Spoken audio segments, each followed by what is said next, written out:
Next हम बात करते हैं, पिछली वीडियो में आपने देखा कि हमने जानकारी करी प्रतिरोधकता और प्रतिरोध के बारे में। प्रतिरोधकता एकांक लंबाई एकांक अनुप्रस्थ काट वाली चालक तार का प्रतिरोध है स्पेशल कंडीशन के अंदर। प्रतीक इसका रो है, मात्रक ओम इंटू मीटर है। धातु की प्रकृति और ताप पर डिपेंड करती है, आकार पर यह डिपेंड नहीं करती।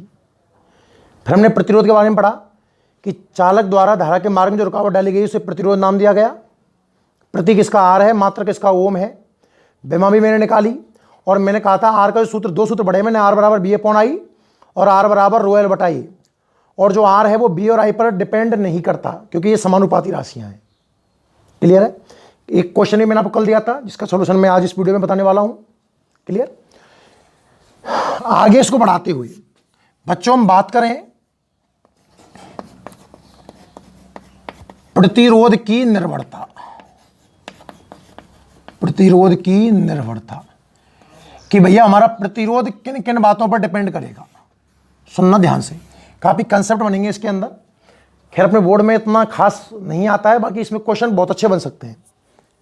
देखते हैं आप कितना समझ पाते हो। प्रतिरोध की निर्भरता, तो बच्चों जब प्रतिरोध की निर्भरता देखनी है तो आपके पास सूत्र होना चाहिए आर बराबर रो एल अपॉन ए। इस सूत्र से आप प्रतिरोध की निर्भरता देख सकते हो। तो जो प्रतिरोध निर्भर करता है, सबसे पहला पॉइंट तो बच्चों आप बनाओगे, पहला तो ये डिपेंड करता है चालक की लंबाई पर। सबसे पहले जो प्रतिरोध निर्भर करता है बच्चों, ये किस पर डिपेंड करता है? चालक की लंबाई पर।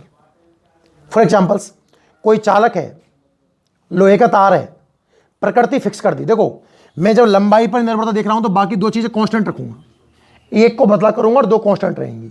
तो जब मैं एल पर निर्भरता देख रहा हूं तो रो कांस्टेंट है, मतलब एक ही धातु के दो तार हैं। रो एक्चुअल में है क्या? प्रकृति तो है। तो एक ही धातु के दो तार बोल दिए तो रो समान है। एक ही धातु के दो तार दे दे, तो क्वेश्चन का जवाब आ गया उस पिछले वाले का।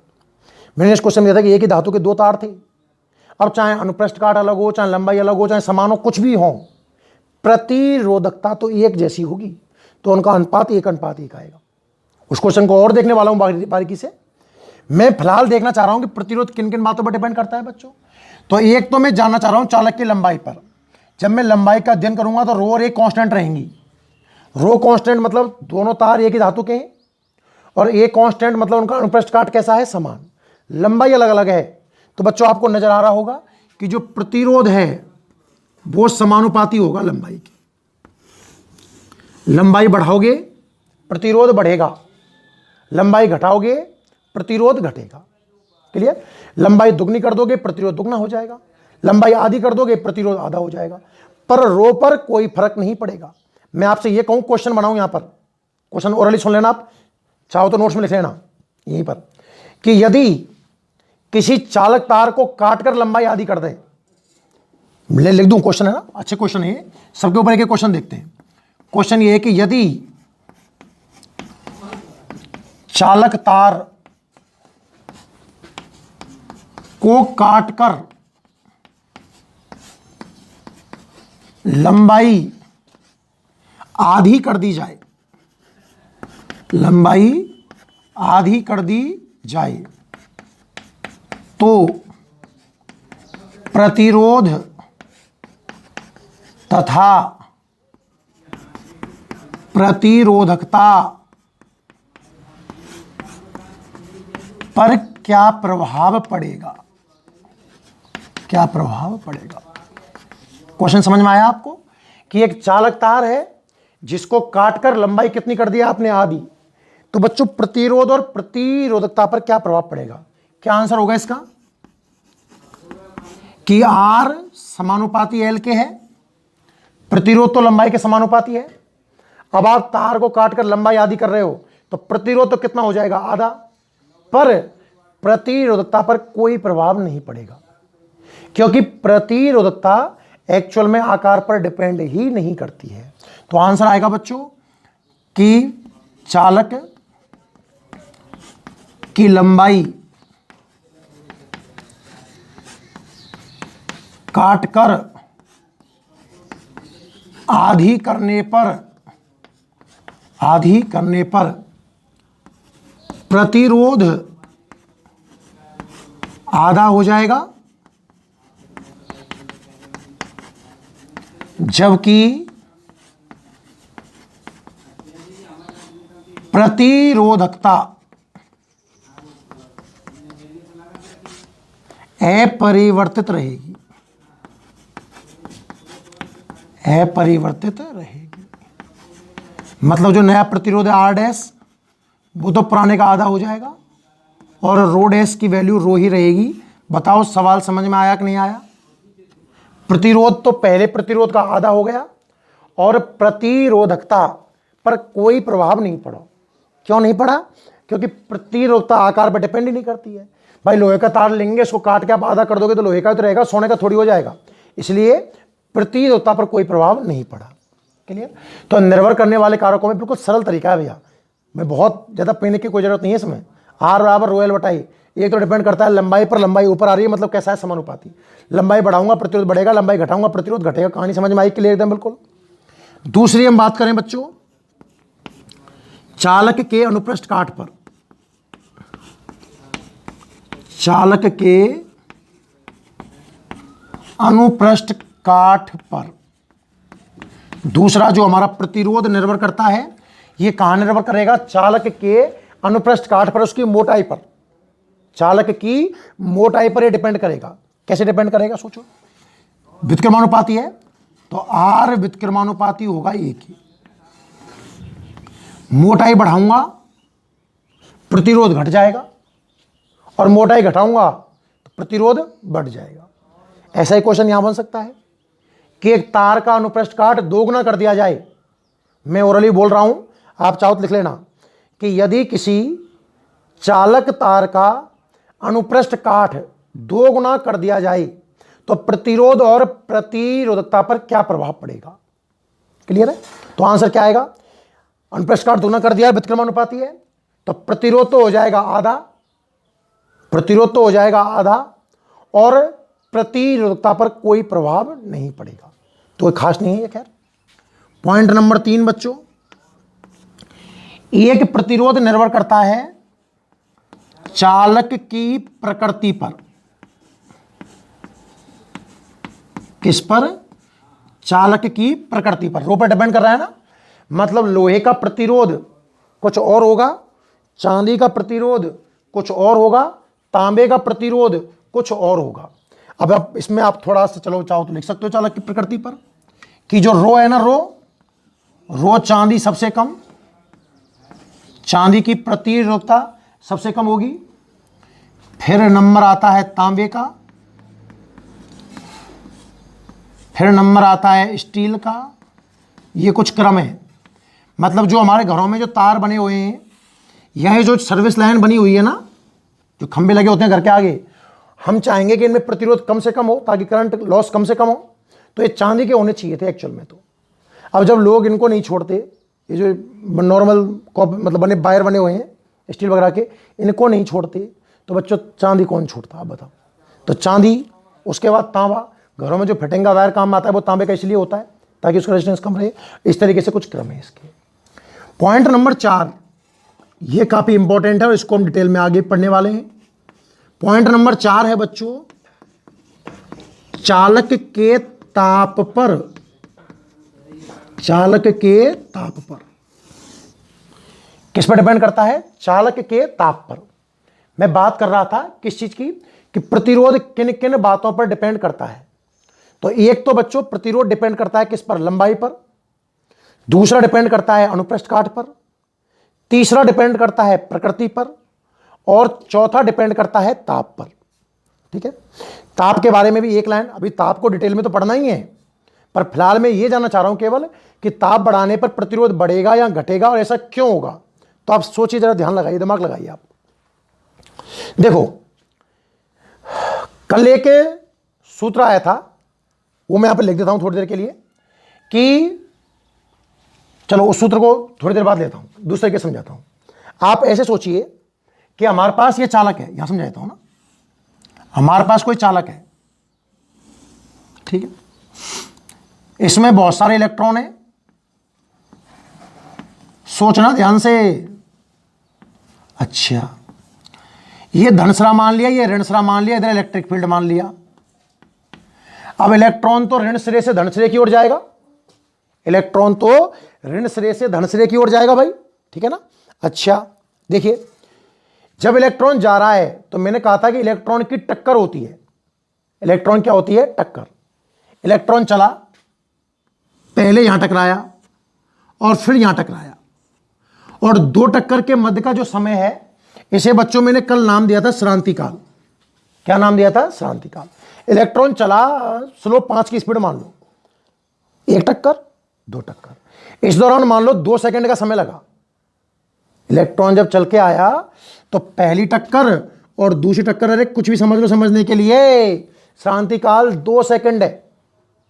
अब आपने ताप बढ़ाया, सोचिए बच्चों, जब आप ताप बढ़ाओगे, जब आप ताप बढ़ाओगे तो इलेक्ट्रॉन की ऊर्जा बढ़ेगी, बिल्कुल।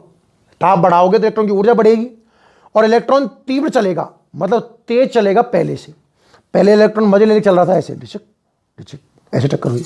अब इलेक्ट्रॉन डिचिक डिचिक फास्ट आएगा एकदम, बिल्कुल। तो जब आपने ताप बढ़ाया, इलेक्ट्रॉन की स्पीड बढ़ी, तो 2 टक्कर के बीच का समय तो घट गया होगा। अरे पहले इलेक्ट्रॉन देखो बिल्कुल यहां आया ऐसे, डिचिक डिचिक, यूं टकराया, अब फास्ट आया एकदम बिल्कुल, डिचिक डिचिक। तो जो टक्करों के बीच का समय है ना, वो कम हो गया होगा। जब आपने ताप बढ़ाया तो इलेक्ट्रॉन जल्दी मूव किया, इलेक्ट्रॉन जल्दी मूव करने से 2 टक्करों के मध्य का समय घट गया, टॉ घट गया। कल मैंने आपको 2 सूत्र बताए थे बच्चों, किसका? सिग्मा या 1/ρ, याद है क्या? कितना होता है? ne² τ/m। एक हेडिंग पढ़ाई थी मैंने आपको, ओम के नियम का सूक्ष्म रूप या सदिश रूप, वहां मैंने आपको सिग्मा का सूत्र बताया था। तो रो 1/ρ इसके बराबर है, तो रो का सूत्र क्या आएगा? m/ne² τ आएगा। अरे आएगा नहीं आएगा? तो यहां ध्यान से देखो, रो व्युत्क्रमानुपाती है टॉ की। रो जो है वो टॉ के कैसा है? व्युत्क्रमानुपाती। आपने टेम्परेचर बढ़ाया, इलेक्ट्रॉन की स्पीड बढ़ी, श्रांति काल की वैल्यू क्या हुई? कम। और श्रांति काल कम होने से बच्चों रो बढ़ जाएगा, क्योंकि रो व्युत्क्रमानुपाती है किसके? श्रांति काल के। और प्रतिरोध रो के समानुपाती है, तो इससे आर क्या हो जाएगा? बढ़ जाएगा। याद रहे, ताप बढ़ाने पर चालक का प्रतिरोध बढ़ जाता है भाई। ताप बढ़ाने पर चालक का, इसलिए मैंने आपको पिछली बार लिखाया था कि जो प्रतिरोध होता है वो चालक के लिए ताप के समानुपाती है। क्लियर है? एक बार आप ढंग से नोट कीजिए, फिर कुछ और अच्छे क्वेश्चन देखते हैं इसमें ना। चलो लिखो, हेडिंग लिखिए आप, प्रतिरोध की निर्भरता। बच्चों आप हेडिंग लिखिए, प्रतिरोध की निर्भरता, प्रतिरोध की निर्भरता, ठीक है ना। तो जैसे मैंने सूत्र लिखा है वैसे आप सूत्र लिखिए, तरीके से लिखते हैं। देखो R बराबर ρl/A,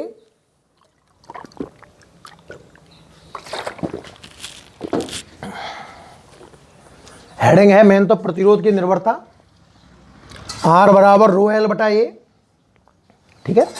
अब इसमें पॉइंट नंबर 1 लिखो आप। कोई पूछा कि प्रतिरोध किन किन बातों पर डिपेंड करता है, तो पॉइंट नंबर 1 लिखिए आप, चालक की लंबाई पर। मैं बोलता हूँ आप फटाफट लिखते जाए ना भाई। फर्स्ट पॉइंट में तो आप लिखिए क्या? चालक की लंबाई पर। पहला पॉइंट लिखिए आप, चालक की लंबाई पर, ठीक है। और उसके नीचे लिख दें R समानुपाती L। फर्स्ट पॉइंट है चालक की लंबाई पर, उसमें आप लिख दें R समानुपाती L। R समानुपाती L। क्वेश्चन एक साथ नोट करा दूंगा ना, क्वेश्चन अभी मत लिखो। अब ज़्यादा डिटेल की जरूरत नहीं है, आप सब जानते हो यार कि लंबाई बढ़ेगी प्रतिरोध बढ़ेगा, लंबाई घटेगी प्रतिरोध घटेगा, R1/R2 बराबर L1/L2। कुछ नहीं लिखाने वाला है सब में, ठीक है ना। पॉइंट नंबर 2 लिखिए आप, पॉइंट नंबर 2 लिखिए आप, चालक के अनुप्रस्थ काट पर। पॉइंट नंबर 2 लिखिए बच्चों, चालक के अनुप्रस्थ काट पर। चालक के अनुप्रस्थ काटफल, तो दिख रहा है आर व्युत्क्रमानुपाती है, ये क्या आर व्युत्क्रमानुपाती है। पहला चालक की लंबाई पर आर समानुपाती एल, दूसरा चालक के अनुप्रस्थ काट पर आर समानुपात व्युत्क्रमानुपाती ए। क्लियर। नंबर 3, तीसरा लिखिए आप चालक की प्रकृति पर, तीसरा लिखिए आप चालक की प्रकृति पर, तो भाई लिख दो आर समानुपाती रो। इसमें चालक की निर्भरता देख रहे हैं। पहली निर्भरता है बच्चों चालक की लंबाई पर, दूसरी निर्भरता है बच्चों चालक के अनुप्रस्थ काट पर, तीसरी निर्भरता है बच्चों चालक की प्रकृति पर। और भले इसमें यह क्रम भी लिख देना डैश लगा करके कि रो चांदी सबसे कम, उसके बाद रो तांबा, उसके बाद रो स्टील। चांदी की प्रतिरोधकता सबसे कम, उससे ज़्यादा प्रतिरोधकता होगी बच्चों तांबे की, और उससे ज़्यादा प्रतिरोधकता होगी स्टील की। क्लियर। और चौथा पॉइंट लिखिए चालक के ताप पर, चालक के ताप पर प्रतिरोध की निर्भरता में पहला पॉइंट था लंबाई पर समानुपाती है एल के, दूसरा है अनुप्रस्थ काट पर व्युत्क्रमानुपाती है ए के, तीसरा है प्रकृति पर आर समानुपाती है रो के, और तीसरा है ताप पर। इसको हेडिंग बना के इसमें चलो 2 बार दिखा देता हूं आपको। हेडिंग को चालक के ताप पर। अगर कोई छोटा मोटा 1 नंबर क्वेश्चन पूछे कि प्रतिरोध को प्रभावित करने वाले कारक कौन कौन से हैं, तो केवल नाम लिख के आ जाना कि प्रतिरोध निम्न बातों पर निर्भर करता है। नंबर 1 चालक की लंबाई पर, नंबर 2 चालक के अनुप्रस्थ काट पर, नंबर 3 चालक की प्रकृति पर, नंबर 4 चालक के ताप पर। और कोई ये पूछ ले कि बताइए कि चालक का प्रतिरोध ताप पर किस प्रकार निर्भर करता है, उसमें भी आप सीधा वैसे तो ताप बढ़ाने में बढ़ता है, कैसे, उसका डीपली आंसर मैं लिखाता हूं। हेडिंग लिखिए आप चालक के ताप पर, चालक के ताप पर। इसमें लिखिए बच्चों कि जब चालक का ताप बढ़ाया जाता है, जब चालक का ताप बढ़ाया जाता है, जब चालक का ताप बढ़ाया जाता है तो ताप बढ़ाया जाता है तो श्रांति काल कम होता है। समझ गए ना आप कैसे? अभी समझाया था आपको मैंने पूरा। नहीं आया तो वीडियो वापस चला के देख लेना एक बार। जब चालक का ताप बढ़ाया जाता है, भाई ताप बढ़ेगा तो ऊर्जा बढ़ेगी, इलेक्ट्रॉन तेज चलेगा तो 2 टक्कर के बीच का समय कम लगेगा, सीधी सी बात है। जब चालक का ताप बढ़ाया जाता है तो श्रांति काल कम हो जाता है, श्रांति काल कम हो जाता है। जब चालक का ताप बढ़ाया जाता है तो श्रांति काल कम हो जाता है। नीचे लिखो चूंकि, चूंकि रो व्युत्क्रमानुपाती टॉ, इस तरीके से लिखना, ये लिखा हुआ है जो, चूंकि रो व्युत्क्रमानुपाती टॉ, केवल लाइन। आपने ताप बढ़ाया, श्रांति काल कम हुआ, और रो व्युत्क्रमानुपाती श्रांति काल के, तो नीचे लिखवाते है श्रांति काल बढ़ जाता है, अतः श्रांति काल बढ़ जाता है। जब ताप बढ़ाया जाता है, सॉरी गलत बोल दिया भाई मैं, ताप बढ़ाया जाता है तो श्रांति काल घटता है और प्रतिरोधकता बढ़ जाती है, प्रतिरोधकता बढ़ जाती है। याद रखना, ताप बढ़ाने पर प्रतिरोधकता बढ़ रही है, और घटाऊंगा तो उल्टा बोल देंगे घटेगी, इसमें क्या फर्क पड़ रहा है, जिससे प्रतिरोध बढ़ता है, जिससे प्रतिरोध बढ़ता है। तो आप भले लिख सकते हो कि चालक के लिए, नीचे लिखो चालक के लिए आर समानुपाती टी, चालक के लिए आर समानुपाती टी। कहानी क्लियर, एकदम बिल्कुल समझ में आया सबको? क्लियर है यहां तक? ठीक है। क्वेश्चन लिखिए, इसमें 2-3 तरह के क्वेश्चन करा रहा हूं मैं आपको। यहां पर प्रतिरोध ऑलमोस्ट कंप्लीट है। खैर अब इसमें कॉन्सेप्ट मान लो, चाहे उनको क्वेश्चन मान लो, आप कुछ भी मान लो, है ना। 2-3 बातें क्वेश्चन के माध्यम से। पहले आप ये क्वेश्चन लिख लीजिए जल्दी से। देख, तो क्वेश्चन क्या लिखना है, दिख रहा होगा आपको। यदि तार को काटकर उसकी लंबाई आधी कर दी जाए तो प्रतिरोध और प्रतिरोधकता पर क्या प्रभाव पड़ेगा। एक तार है, काट के लंबाई आधी कर दी, तो बच्चों आर लंबाई के समानुपाती है, लंबाई आधी हुई है तो प्रतिरोध तो हो जाएगा आधा, और प्रतिरोधकता पर कोई प्रभाव नहीं पड़ेगा। जल्दी से इसको नोट कर लीजिए आप, फिर मैं आपको 2-3 अच्छे क्वेश्चन दिखाता हूं। ठीक है, नोट कर लो इस क्वेश्चन को।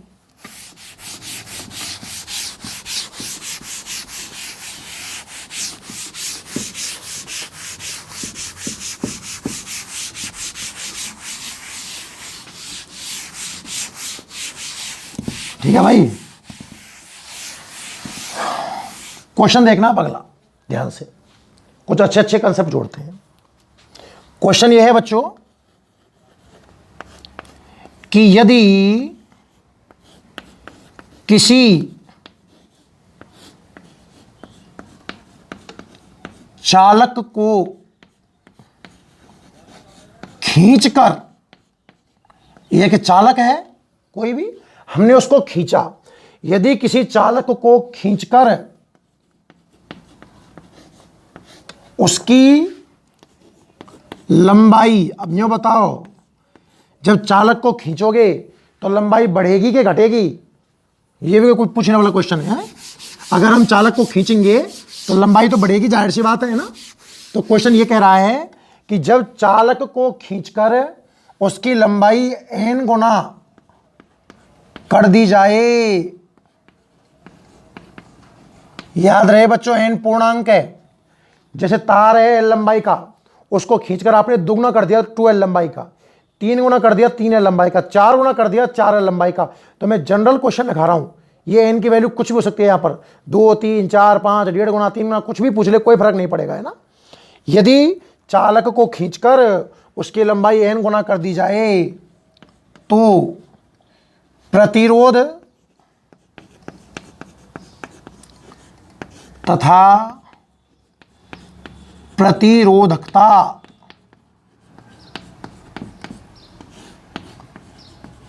पर क्या प्रभाव पड़ेगा, यह क्वेश्चन है बच्चों।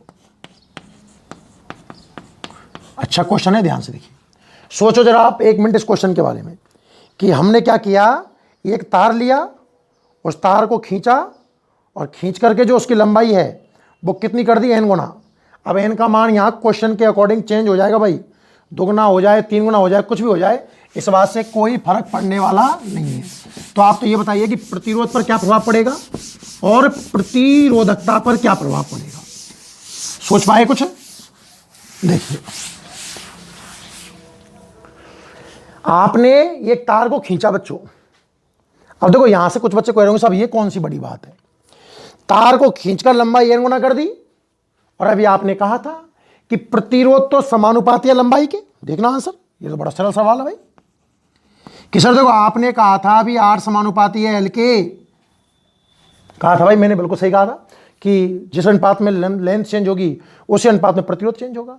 तो इसमें क्या है सर कि लंबाई आपने n गुना कर दी, तो सीधी सी बात है, इसमें क्या है, जो नया प्रतिरोध है वो पुराने प्रतिरोध का कितना हो जाएगा, n गुना। ये बिल्कुल गलत जवाब है, लिखना है आपको इस तरीके से और काट देना है, याद रहे। अब गलती क्या है इसमें, ध्यान से देखिए आप, मैंने एक बात कही थी बच्चों कि जब आपको लंबाई का इफेक्ट देखना है तो बाकी 2 चीज कांस्टेंट रहनी चाहिए। कौन कौन सी? प्रकृति और अनुप्रस्थ काट। तो प्रकृति तो यहां कांस्टेंट है, लोहे के तार को खींच के लंबा करूंगा तो लोहे का ही रहेगा, सोने का तो होगा नहीं। पर बच्चों अनुप्रस्थ काट तो चेंज हो चुका है ना, रबड़ लें, रबड़ खींचते हैं तो लंबी हो जाती है पर पतली हो जाती है। अभी जो पिछला क्वेश्चन करवाया था उसमें तार को मैंने काटा और लंबाई आधी कर दी, तो जब तार को काट के लंबाई आधी करी ना तो उसकी मोटाई पर उस बात से कोई फर्क नहीं पड़ा, समझ में आया।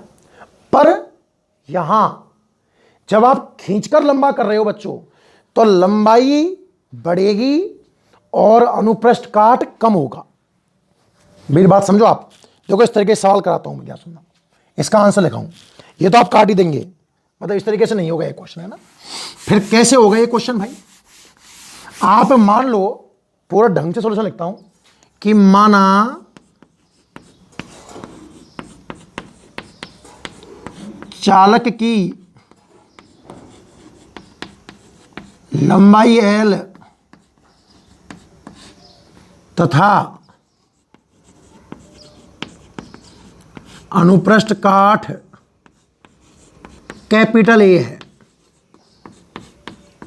आप मान लो कि जो चालक है उसकी लंबाई कितनी मान लेते हैं L, और अनुप्रस्थ काट कितना मान लें A, तो जो उसका प्रतिरोध रहा होगा बच्चों R, वो आ जाएगा ρL/A, समीकरण नंबर 1।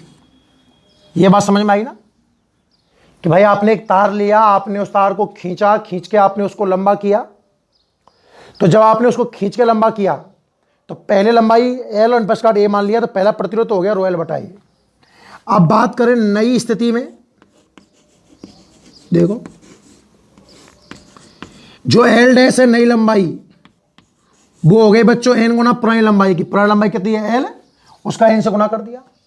और जो नया अनुप्रस्थ काट होगा ना बच्चों, वो 1/n गुना हो जाएगा। मतलब बात ये निकल करके आई कि अगर हम तार को खींचकर लंबाई दोगुनी कर दें, तार को खींचकर लंबाई कितनी कर दें, दोगुनी, तो उसका अनुप्रस्थ काट कितना हो जाता है, आधा। जिस अनुपात में लंबाई बढ़ेगी उसी अनुपात में अनुप्रस्थ काट कम होगा, ताकि आयतन यानी कि लंबाई और एरिया का गुणा बराबर होना चाहिए। फटाफट आपको समझा दूं चाहो तो। पहले लंबाई आपने कितनी मानी A, अनुप्रस्थ काट A × L आयतन। बाद में लंबाई आपकी n गुनी आ गई NL, और बाद का एरिया मान लो नहीं पता, पर आयतन तो कांस्टेंट रहेगा। आपने ऐसे बहुत क्वेश्चन किए होंगे कि शंकु को पिला के बेलन बना दिया गया, तो शंकु का आयतन बराबर बेलन का आयतन। तो काटा पीटी कर लो फटाफट, रफ्तार में जल्दी से कट गया। और A डैश की वैल्यू कितनी आएगी, A/n। वही मैंने कहा है आपको, याद रहे लंबाई जिस अनुपात में बढ़ेगी अनुप्रस्थ काट उसी अनुपात में घटेगा। तो जो नया प्रतिरोध निकल करके आएगा बच्चों R डैश, रो तो रो ही रहेगा, नई लंबाई NL, और जो नया अनुप्रस्थ काट है ना A डैश, वो A/n। n का ऊपर गुणा करूंगा बच्चों तो n² ρL/A, और ρL/A कितना आता है, R। ρL/A कितना आता है बच्चों, R। तो जो R डैश आएगा ना, R डैश, वो आएगा n² R, कि जो नया प्रतिरोध होगा ना वो पुराने प्रतिरोध का n गुना हो जाएगा। कहानी समझ में आई कि नहीं आई? तो ये कॉन्सेप्ट भी लिख सकते हो आप, चाहे तो क्वेश्चन बना के समझा दिया मैंने इस बात को, कि यदि तार को खींचकर, ऐसा शब्द कहे वो, खींचकर आपको फीलिंग आएगी कि लेंथ बढ़ रहा है, एरिया घट रहा है, दोनों चीजें इसके अंदर, खींचकर लंबाई n गुना कर दे तो उसका प्रतिरोध बच्चों कितना हो जाता है, n² गुना। कितना हो जाता है, n² गुना। ऐसा ही एक क्वेश्चन सेम, और ताकि आप दोनों में कंपेयर कर पाओ। जैसे क्वेश्चन में आपको यह कह दूं कि हमने क्या किया, एक तार को खींचकर त्रिज्या आधी कर दी। सही बात है, तार को खींचेंगे तो एरिया कम होगा, त्रिज्या कमी तो होगी। आपने त्रिज्या कितनी कर दी बच्चों, आधी। अब बताओ उसके प्रतिरोध पर क्या प्रभाव पड़ेगा। क्वेश्चन ये है कि यदि तार को खींचकर त्रिज्या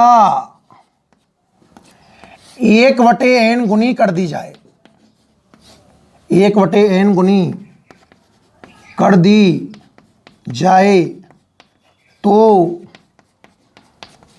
प्रतिरोध एवं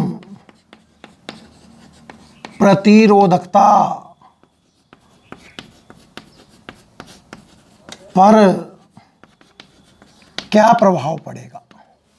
यदि तार को खींचकर उसकी त्रिज्या कितनी कर दें बच्चों, हम 1/n गुनी कर दें, ठीक है ना।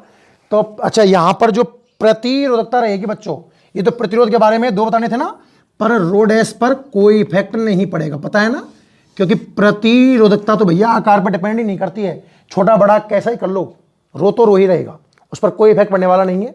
सेम अगला क्वेश्चन है बच्चों। अच्छा, मैंने यहां पर 1/n गुनी क्यों लिखी, क्योंकि त्रिज्या को आप आधी करोगे तो R/2 तो लिखोगे, 1/3 करोगे, त्रिज्या को दुगनी तो कर नहीं सकते आप, खींच के त्रिज्या दुगनी कैसे होगी बच्चों, संभव नहीं है। तो 1/n गुना इसलिए कहा है मैंने। चलो रफ्तार में देखते हैं फटाफट आंसर। देखो, नॉर्मल जो सूत्र होता है बच्चों वो होता है R बराबर ρL/A, R बराबर ρL/A। पर अब बच्चों जो ये परिवर्तन करवा रहा है ना, ये परिवर्तन त्रिज्या में करवा रहा है, तो त्रिज्या की टर्म में सूत्र क्या लिखेंगे आप, ρL तो है ही है, और A की जगह बच्चों क्या आ जाएगा, πr²। A की जगह बच्चों क्या आ जाएगा, πr²। ये समझ में आया, ठीक है। अब ये क्या बदलाव किया है कि जो नई त्रिज्या है R डैश, वो हो गई R अपॉन एन। नई त्रिज्या कितनी हो गई? R upon N. ध्यान से देखना, तो क्षेत्रफल कितने गुना हुआ होगा? क्षेत्रफल कितने गुना होगा बच्चों? 1/n² गुना। तो लंबाई पता है n² गुना हो जाएगी। मैं सिंपल थॉट कर रहा हूं, प्रूव भी कर दूंगा इस चीज को अभी। देखो क्या सोचते हैं कि भाई देखो त्रिज्या हुई 1/n गुना, तो क्षेत्रफल में R² आएगा, तो ये आएगा R² अपॉन n², मतलब क्षेत्रफल रह जाएगा 1/n² गुना। और क्षेत्रफल में आप n² का भाग दे रहे हो तो लंबाई में n² से गुणा ही तो करना पड़ेगा। तो लंबाई कितनी होगी? n² गुना। मैं चाहूँ तो प्रूफ कर दूं फटाफट। चूंकि पहली लंबाई L1 और पहला क्षेत्रफल A1 बराबर होगा L2 A2 के। ये समझ में आया आपको? आगे बढ़ाइए इसको। L1 और पहला क्षेत्रफल पाई R1² और L2 दूसरा क्षेत्रफल पाई R2²। पाई ने पाई को मार दिया। क्लियर? मान जमाओ। देखो L1 की वैल्यू L मान लो, पहली लंबाई आप। R1 की वैल्यू आप R मान लो, तो R²। L2 मुझे चाहिए और R2 बाद की त्रिज्या R अपॉन एन है ना, इसका स्क्वायर, तो R² अपॉन n²। R² ने R² को मार दिया, तो जो L2 निकल करके आया वो आया n² इंटू एल। याद रहे बच्चों कि जब आप त्रिज्या को, समझाने का तरीका है ना, जब आप त्रिज्या को R अपॉन एन कर दोगे बच्चों, तो जो नई लंबाई आएगी ना L' वो n² गुना हो जाएगी। ये कहानी समझ में आई ना? क्योंकि त्रिज्या 1/n गुना बदली तो क्षेत्रफल 1/n² गुना बदलेगा, और क्षेत्रफल में अगर n² से भाग जा रहा है तो लंबाई में n² से गुना करना होगा। तो जो नया प्रतिरोध आएगा R' वो कितना आएगा? रो। नई लंबाई कितनी है? n² L बटे पाई, और नई त्रिज्या कितनी है? R² बटे n²। तो R' कितना आएगा? देखो n² का n² से मल्टीप्लाई किया तो n की पावर 4 आ गया, और क्या बच गया देखना, रो L अपॉन पाई R², और रो L अपॉन पाई R² क्या बन जाएगा? R। तो R' आएगा n की पावर 4 इंटू R। मेरी बात समझिए आप ध्यान से, कि अगर जैसे मैं क्वेश्चन बोलता कि मैंने एक तार को खींचकर उसकी त्रिज्या आधी कर दी, मैंने तार को खींचकर उसकी त्रिज्या आधी कर दी, तो यहां पर n का मान 2 है क्योंकि n नीचे आ रहा है ना, तो उसका प्रतिरोध पता है 2 की पावर 4 गुना, मतलब 16 गुना हो जाता। ऐसे 2 क्वेश्चन है। तो आप चाहो तो अपनी कॉपी में कंसेप्ट बना के लिख लेना कि अगर तार को खींचकर लंबाई n गुना कर दी जाए तो उसका प्रतिरोध n² गुना हो जाता है। ठीक है? और दूसरा कॉन्सेप्ट क्या कहता है कि अगर एक तार को खींचकर त्रिज्या 1/n गुना कर दी जाए तो उसका प्रतिरोध n की पावर 4 गुना हो जाता है। क्लियर है यहां तक? ठीक है, उम्मीद है आपको पूरी बात समझ में आ गई होगी। तो दोनों क्वेश्चन आप ढंग से नोट कर लीजिए भाई। क्लियर है?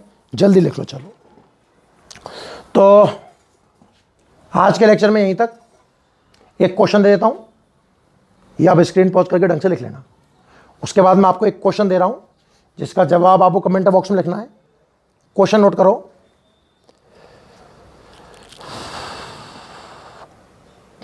बढ़िया देना, ढंग का है। क्वेश्चन लिखो आप। एक चालक तार को खींचकर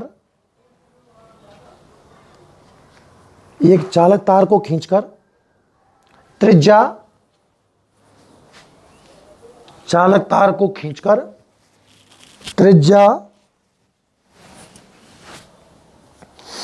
एक तिहाई कर दी जाए। चालक तार को खींचकर त्रिज्या 1/3 कर दी जाए तो प्रतिरोध कितने गुना हो जाएगा? सिंपल सवाल है। त्रिज्या 1/3 कर दी जाए तो प्रतिरोध कितना हो जाएगा? ठीक है बच्चों, आज के लिए इतना ही। बाकी अपन अपनी नेक्स्ट वीडियो में देखें। ठीक है।